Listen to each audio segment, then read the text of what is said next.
നമസ്കാരം. ഇന്നത്തെ എൻ്റെ വീഡിയോയിൽ നമ്മുടെ ഗാർഡനാണ് കേട്ടോ. ഗാർഡനിൽ ഏറ്റവും എനിക്ക് ഇഷ്ടപ്പെട്ട ഒരു ഏരിയയാണ് നമ്മുടെ യാമ്പലും താമരയൊക്കെ വിടർന്ന് നിൽക്കുന്ന ഈ ഭാഗം. അപ്പോൾ എല്ലാ ദിവസവും രാവിലെ നമുക്കിങ്ങനെ പൂക്കൾ കാണുക, അതൊക്കെ ഭയങ്കര രസമുള്ള കാര്യമല്ലേ.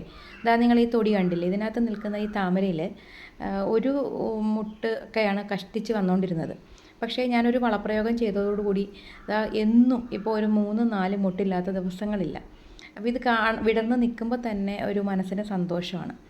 പിന്നെ അതുപോലെ നമ്മുടെ ഏറ്റവും വലിയ പരാതി എല്ലാവർക്കും കൊതുകുണ്ടാകും.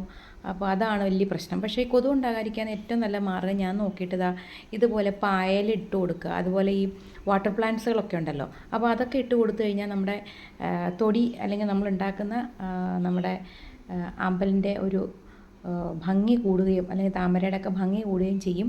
ഒപ്പം നമുക്ക് ഈ കൊതുകിനെ അകറ്റി നിർത്താനും പറ്റും. ഇനി വളപ്രയോഗം എന്താണെന്ന് ചോദിച്ചാൽ സിമ്പിളായിട്ട് നമ്മുടെ കടയിൽ കിട്ടുന്ന എല്ലുപൊടി ഉണ്ടല്ലോ, അപ്പോൾ ആ എല്ലുപൊടി ഒരു 1-2 സ്പൂൺ മാത്രം നമ്മുടെ ഈ ഒരു ടബിലേക്ക് മതി. അത് ഒരു കിഴി കെട്ടി, ഒരു തോർത്തിലോ മറ്റോ കിഴി കെട്ടിയിട്ട് നമ്മൾ എന്ത് ചെയ്യുക, ഈ സൈഡിലേക്ക് ഇറക്കി വെച്ച് കൊടുക്കുക. നിങ്ങൾക്ക് 2 ആഴ്ച കഴിയുമ്പോൾ തന്നെ അതിൻ്റെ റിസൾട്ട് കിട്ടും. കാരണം അത്രയ്ക്ക് എഫക്റ്റീവാണ് ഈ എല്ലുപൊടി. ഞാൻ ചാണകപ്പൊടിയൊക്കെ ഇട്ട് കൊടുത്തിട്ടാണ് ഇത് നടുമ്പോൾ ഇടുന്നത്. പക്ഷേ എന്നാൽ പോലും നമ്മൾ 2 മാസം കൂടുമ്പോൾ എല്ലുപൊടി ഇട്ട് കൊടുത്താൽ എന്നും നിങ്ങൾക്ക് പൂക്കളുണ്ടാവും. എനിക്ക് ഇപ്പോൾ ദിവസവും 2 പൂക്കളില്ലാത്ത ഒരു ദിവസം ഉണ്ടാവില്ല. അത്രയ്ക്ക് മനോഹരമായ കാഴ്ചയാണ്. ഈ കാണുന്ന പൂക്കളെല്ലാം ഇന്നത്തെ ദിവസത്തെ പൂക്കളാണ്. ഇന്നിപ്പോൾ ഏതാണ്ട് ഒരു 6-7-8 പൂക്കളോളം നമ്മുടെ ആമ്പലിൽ വിരിഞ്ഞ് നിൽപ്പുണ്ട്. അതുപോലെ താമരയിലും 3-4 മുട്ടുകളുണ്ട്. അപ്പോൾ ഇതൊന്ന് ട്രൈ ചെയ്ത് നോക്കും എല്ലാവരും.